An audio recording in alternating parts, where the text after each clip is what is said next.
Up until 3 years ago, pain wasn't even something I thought about, let alone thought would be something I'd live with every day. And while I knew that there was a genetic disorder that ran in my family that involved chronic pain, I was in denial and thought I would never get it. Ehlers-Danlos syndrome hit me hard in 2020, and my life has drastically changed since then.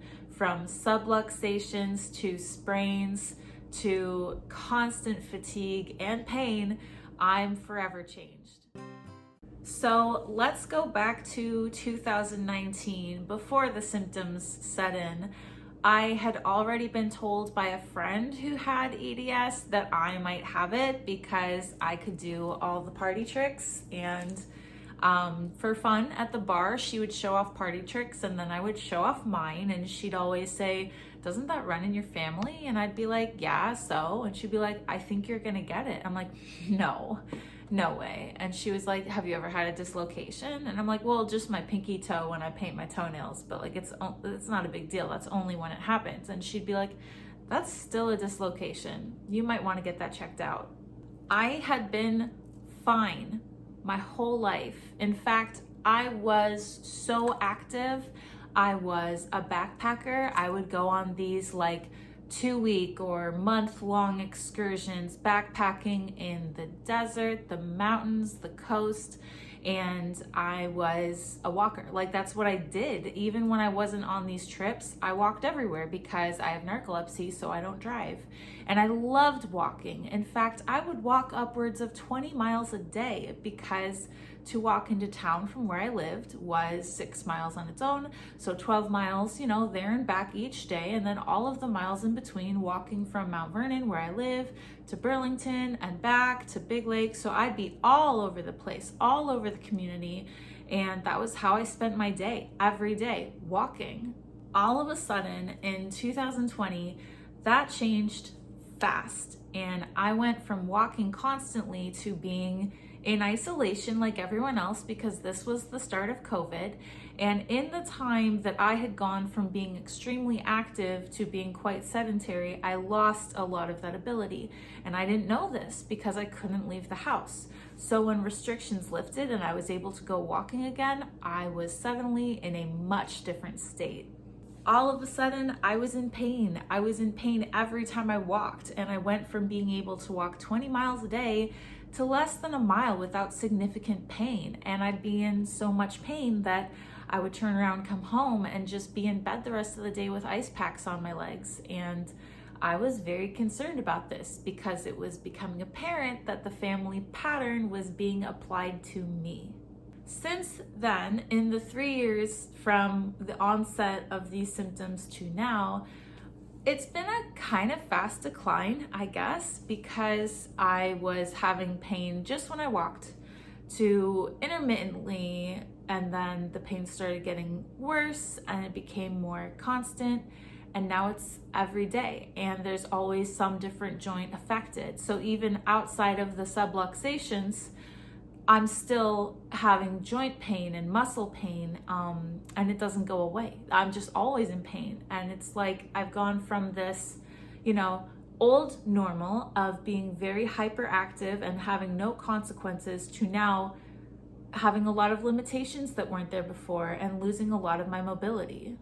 I walk on crutches now because that's the point it's gotten to, partly because of stability, because sometimes I tend to fall when I take a step.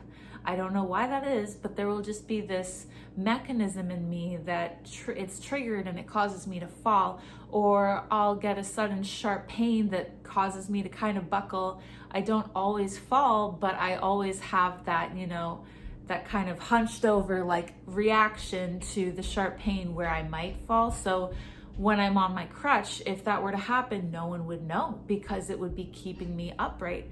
And so I think that because no one can see these painful jabs that are happening to me, or they can't see how when I go to take a step, I'll buckle, they don't know. They don't know what I'm going through. So they see the crutch, and that's the only evidence they have that something is different. The crutch means nothing to everyone. They will ask why I'm on a crutch, but it doesn't seem to register that I have pain. Like they don't even think about it. And one time I was with a friend and she was asking about it, and I said, well, for one thing, it helps a lot with the pain. And she said, oh, you're in pain? Are you in pain right now? I'm like, yeah, I use the crutch a lot when I'm in pain. And she said, so every time I see you with the crutch, you're in pain? And I'm like, yeah, some days I don't use it and people will be like, oh, you're walking just fine. And it's like, I'm in minimal pain. Like I am in pain, but it's not so debilitating that I need a crutch to support me to walk through the pain. Some people have told me that they just can't tell because I don't show it. Like I don't look like I'm in pain. And they can only tell because if I'm, say, at one of my AA meetings, I will sometimes get up in the middle of the meeting and leave because I don't feel good. And that's apparently the only indication anyone has that I'm in pain. So the crutch doesn't register as a thing I use for pain, but people only can really tell when I have to leave places, when I have to leave outings.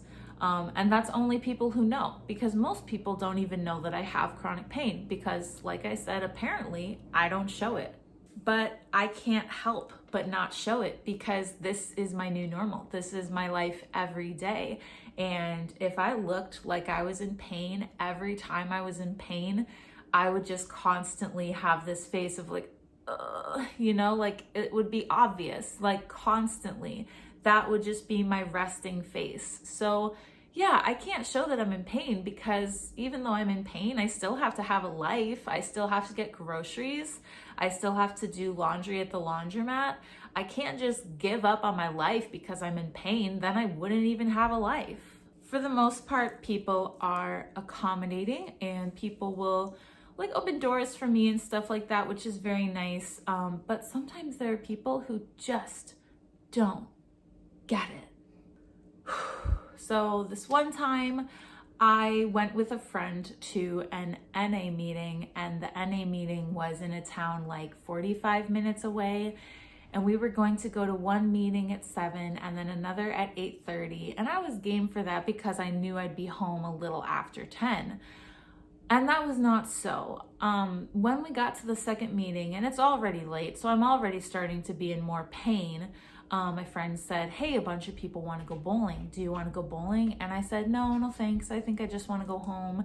But then after the meeting, I got ambushed by 3 of my friends' other friends.